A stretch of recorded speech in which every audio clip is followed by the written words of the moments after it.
Bal daawade waxaan kula wadaagi doonaa arrintii Fartuun Balbalaarka iyo Cusmaan Diamond oo aad u soo laba kacleysay. Fadlan waa naga codsi hadday Soomaalinimo jirto. Fadlan waxaan kaaga codsanayaa daawadahana daawanayo fadlan inaad janaalka subscribe noo dhaad gambaleelkana u furatid. Cusmaan Diamond oo afka ku furtay live TikTok uu saarnaa ayay Soomaalida baraha bulshada asxaabta akhyaarta live-afka duubaan ayaa ka duubay Cusmaan Diamond oo naagtiisa cunug 2 bilood ee markay u dhashay ka dhaqaajisay. Cusmaan Diamond oo afka zaid u furtay ayaa wuxuu sheegay naagtiisa in uu furayo oo dalxiis iyo wax aan loo joogin gashay cunugeeda meeshii laga rabay in ay xanaaneyso isla markay dhashay cunugeeda ay ka dhaqaajisay. Cunugeeda oo hadda oohin iyo baroor cunug ee 2 bilood u dhalan kaliya ee dalxiis iyo Nairobi iyo meelaha laga filaynin gartay. Cusmaan Diamond oo aad uga carooday siduu isku celcelinaya hadallo aad u badan ay kasoo fagteen dadka TikTok la saaran ay ku maslaxeynayeen. Waa Cusmaan Diamond oo la yiray waa soon Cusmaan isdaji.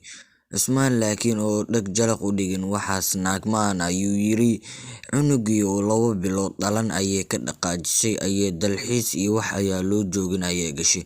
Cusmaan oo intaasoo sano hadallo aad u badan qarinayay ayaa daawade ayaa aad markii dambe inuu xanaaqay ayaa hadaladii uu qarinayay ayuu banaanka soo dhigay. Daawada waxaan kula wadaagi doonaa muuqaalo aad kaaga yaabinayo. Fadlan waa naga codsi hadday Soomaalinimo jirto daawadahana daawanayo inaad janaalka subscribe noo dhaad gambaleelkana u furid muuqaalkana like la dhacd. Cusmaan Diamond oo intaasoo sano qarqarinayay arrintan asiga si ay xaaskiisa u ceeboobin iyo in ay xaaskiisa iyo xiriirkiisa iyo xiriirka ka dhaxeeya uu barahan social media imaado oo dadkana ay wadwadin. Laakiin markii dambe Cusmaan Diamond oo afka furtay markuu siduu u celcelinay hadalka iskugu celcelinay dabadeed afka furtay ayaa wuxuu sheegay inuu naagtiisa ay dalxiis gashay markii 2 bilood cunuga uu dhalnaa meeshii laga sugayay inay cunugeeda xanaaneyso ee cunuga dhaqaaleyso ee cunuga koriso cunugana ay nuujiso. Laakiin naagtiisa waxaas jalaq dhag u siina ayaa dalxiiska.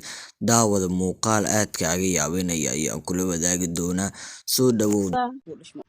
cunugeeyo 2 bil jira ee baxday live-ka wax ka heshay gifti yaa loo gaday oo kumaana ka heshay live-ka kumaana markay ka heshay way baxday Nairobi Kismaayo aaday hooyo agteeda tagaa hooyadii way xanuunsan tahay hooyo soo kala daawada waxaan si sharaf leh kaaga codsanayaa haddaad muuqaalka soo daawato fadlan waa naga codsi janaalka noo qurxi hadday Soomaalinimo jirto janaalka subscribe noo dheh gambaleelkana u furo. Waa intaasoo kaliya codsigeena daawade hanaga tagin daawade muuqaalkana noo like garee.